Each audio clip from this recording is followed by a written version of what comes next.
We're going to start with my favorite shoulder strengthening exercise. This is really going to work on the shoulder blades. So we're going to start with our elbows underneath the shoulders, and forearms can be parallel to each other, or you can bring your hands over each other. And we're just going to practice pressing the chest away from the ground and then collapsing back towards the ground. So we're practicing scapular protraction with this exercise. You really want to make sure to engage your lower abdominals to protect your spine so you're not just collapsing into the low back. For this next exercise, we want to come onto the hands and knees. So we're going to bring the knees underneath the hip joints and the wrists underneath the shoulders.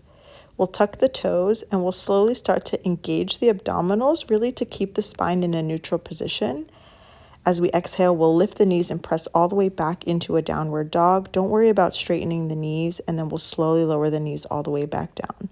See if you can keep your abdominals engaged throughout this entire movement, and don't forget to keep breathing the entire time. Keep the shoulders engaged by pressing away from the ground with your hands throughout this entire movement. Scapula stays protracted.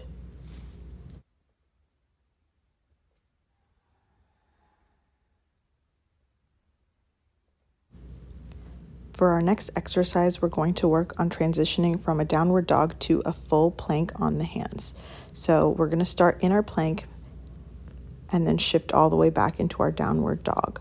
So we're continuing to use our abdominals throughout this entire movement to stabilize our spine. We're keeping the shoulders engaged throughout this entire movement, and we're breathing.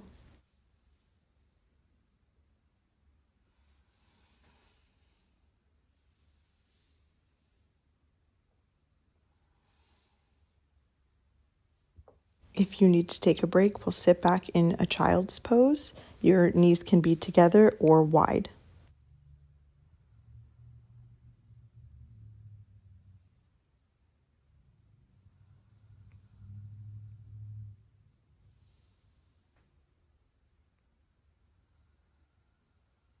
For our last exercise, we're going to practice a modified side plank.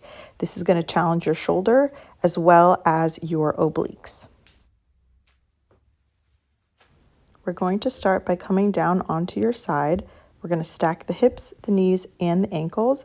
And again, we're going to bring the elbow directly underneath the shoulder.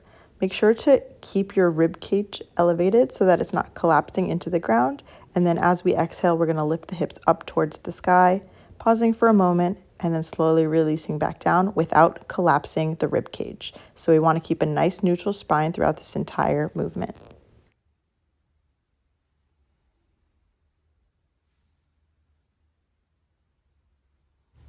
Of course, we have to work on the other side for balance. So we're going to just flip over to the other side.